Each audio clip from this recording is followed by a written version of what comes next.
नमस्कार मित्रांनो, आज आपण चाललो आहोत भंडारा देवस्थानला. गावी जाताना आपण असंच देवस्थानमध्ये आल्याच्यानंतर आपण त्या दर्शनासाठी चाललेलो आहोत. तुम्ही पण सर्वजण दर्शन घेण्यासाठी या. हे एक बोयरा आहे, त्या बोयरामधून आपण गाडी टाकलेली आहे. आता त्या बोयरामधून जायचं आहे. तर अंधारही पडलेला आहे जरा पण आता देवस्थानाकडे जाण्यासाठी हे बोयरा आलेला आहे आपल्याला आणि याच्यातून जायचं आहे आपल्याला. तर हे पाहता आपण त्या बोयऱ्याच्या बाहेर निघलेलो आहोत. आता जाणार आहोत आपण विठ्ठल रुक्मिणी आणि तुकाराम महाराजांच्या दर्शनासाठी. लोणाळ्याच्या पुढे हे पुण्यामध्ये भंडारा गाव आहे, तर त्या गावामध्ये हे देवस्थान आहे विठ्ठल रुक्माईचं आणि तुकाराम महाराजांचे मंदिर आहे.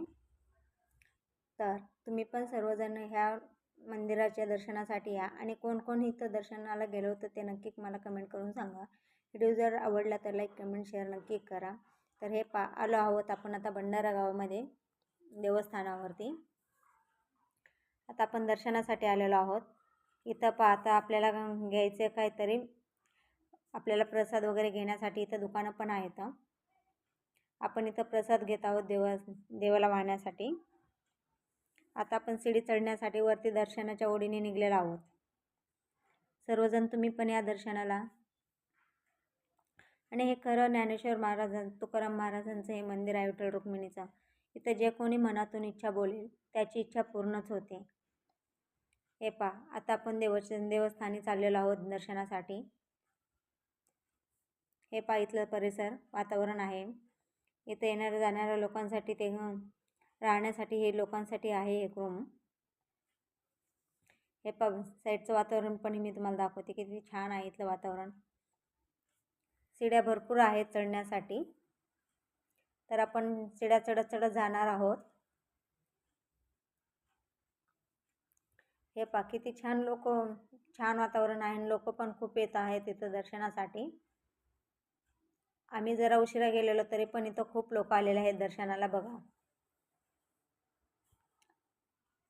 किती छान वातावरण आहे. आणि इथं साईडला दिसतं हे बघा, याचं बांधकाम चालू आहे. या मंदिराचं हे बांधकाम झाल्यानंतरला अजून खूपच इथं लोक येतील आणि खूप मोठं मंदिर होणार आहे. इथं बांधकाम चालू आहे त्या मंदिराचं. बघा आता आपण दर्शनाच्या ओढीने निघलेलो आहोत. तुम्ही पण या सर्वजण दर्शनाला. किती छान आहे बघा इथं वातावरण. बांधकामासाठी पण इथं सगळं साहित्य टाकलेलं आहे. बांधकाम चालू आहे त्या मंदिराचं. तर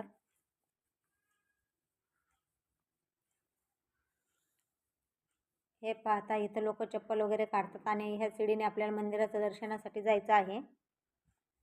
हे पहा. तर या तुम्ही पण सर्वजण दर्शनाला. आणि मनातून तुमची काही इच्छा असेल तर देवाला बोला. आता आपण इथून मंदिराकडे जात आहोत आणि ती लवकरात लवकर तुमची इच्छा पूर्ण हो ही मी देवाच्या चरणी प्रार्थना करते. आणि तुम्ही प्रार्थना करा. कोणाचे दुःख असेल कोणाच्या पाठीमागे तर देवाला नक्की कमेंट करून सांगा की देवा माझे दुःख दूर होऊ दे. हे बघा विठ्ठल रुक्माई आणि तुकाराम महाराजाचे मंदिर आहे इथे. हे आपण आता दर्शन घेत आहोत. हे पहा तुकारामाचं आणि इथं विठ्ठल रुक्माईची मूर्ती आहे. पण इथं माणसं असल्यामुळे मी तुम्हाला ते मूर्ती दाखवू शकले नाही, कारण की इथं कॅमेरा अलाउड नसल्यामुळे चोरून हा पण हिडू काढलेला आहे. हे बघा दिसले तरी पण थोडीशी मूर्ती तुम्हाला दिसते. हे पहा विठ्ठल रुक्मिणी आणि तुकाराम महाराजांचे संबंधित स्थान आहे. सर्वजण दर्शन घ्या. तर आता आपण दर्शन घेऊन बाहेर येत आहोत. तर पहा आता रिटर्न खाली जाण्यासाठी आपण निघलेलो आहोत. इथलं वातावरण पहा किती छान आहे. खरंच तर इथं आल्यानंतरला असं मन रमून जातं. आणि असं किती मनातमध्ये दुःख वगैरे असेल ना, एकदम मन शांत होऊन जातं आणि असं वाटतं हे इथून ह्या ठिकाणावरून जाऊच नाही. खरंच तर एकदम मन शांत करणारं हे वातावरण आहे.